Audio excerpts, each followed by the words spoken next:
Bonjour à tous, aujourd'hui on se retrouve pour une nouvelle vidéo. Donc aujourd'hui je vais vous faire déjà m'excuser du coup pour le manque de vidéos, j'avais pas trop d'inspi etc.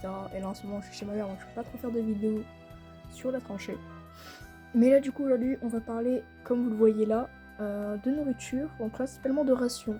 Donc on va parler de la ration française, du coup, et de son histoire aussi, parce que des vidéos qui présentent des rations de l'armée française, il y en a beaucoup. Donc je vais pas que la présenter, je vais aussi surtout parler de son histoire, parce qu'il n'y a pas grand monde qui ont fait des vidéos dessus. Donc on va commencer tout de suite par du coup dire quand même ce qu'il y a dedans. C'en est une en tout cas, comme vous pouvez le voir, du 22 novembre 2009, donc elle est périmée. C'est le menu numéro 14. Donc voilà tout ce qu'elle contient. Je vous laisse mettre une pause. Voilà. Donc la ration française, elle compose tout ça dans sa boîte. Donc il y a en tout 3500 calories, donc un petit peu plus que ce que une personne mange habituellement, vu que c'est des soldats, donc un petit peu normal. Donc elle est composée, on va faire vite un petit peu le tour, d'une pâte de fruits, voilà. C'est des vieux emballages, parce que la plupart des vidéos vous allez voir des boîtes récentes, mais là c'est des vieilles... vieilles, en soi la date de 2009 et les emballages sont très différents comparés à une autre que j'avais déjà eue. Donc ça j'imagine que ça doit être du chocolat ou du lait en poudre. J'ai pas trop cherché à comprendre ce que c'était. Voilà. Donc là on avait un petit peu de sucre, des petits sachets de sucre. Ils avaient aussi des petits bonbons à la vente. Du caramel. Voilà. Du potager tomate. Donc ça je n'ai pas trop compris ce que c'était. Mais j'imagine que c'est pour... ça doit être, je pense, pour le...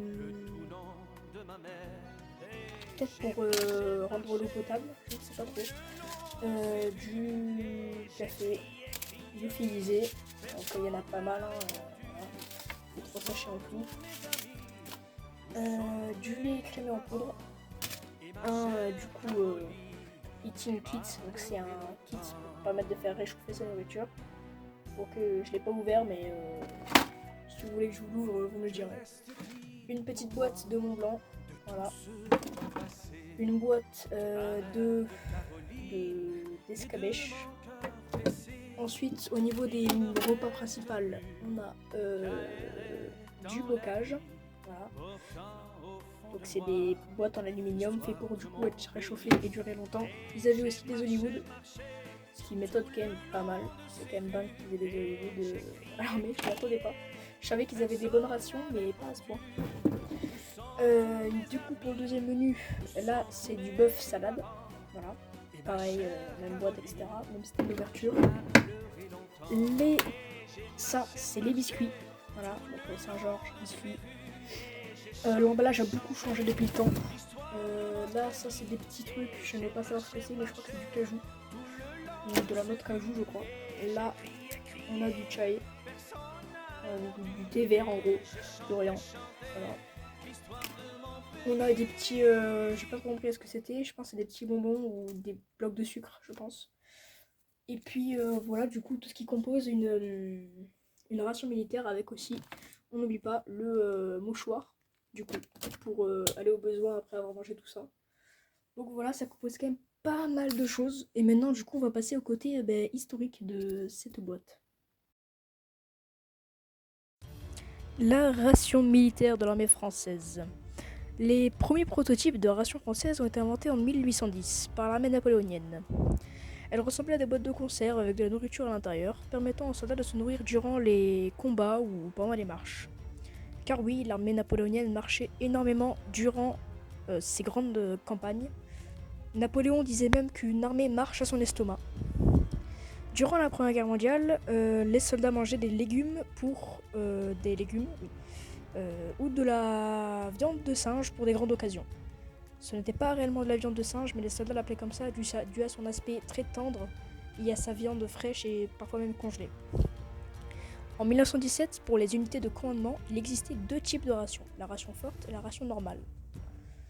Elles étaient composées de pain de guerre de 700 grammes, de viande fraîche ou congelée de 600 grammes, de viande de conserve de 300 grammes, donc la fameuse viande de singe, 2 légumes secs ou de riz, 200 g, de confiture ou de pommes de terre, de sel, de café, de lard, du sucre, tout ce qui a besoin un soldat, de 50 centilitres de vin, de 20 g de tabac caporal pour officier.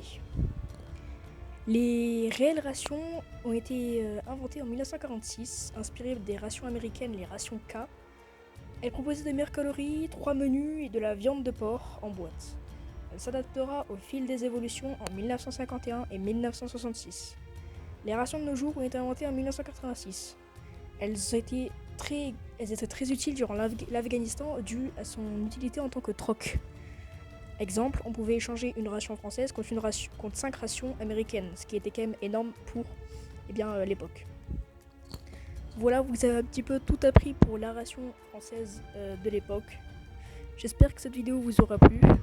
Et puis écoutez, on se retrouve pour une prochaine vidéo, un futur live, un futur short. J'espère que cette vidéo vous aura plu. Et puis écoutez, ciao.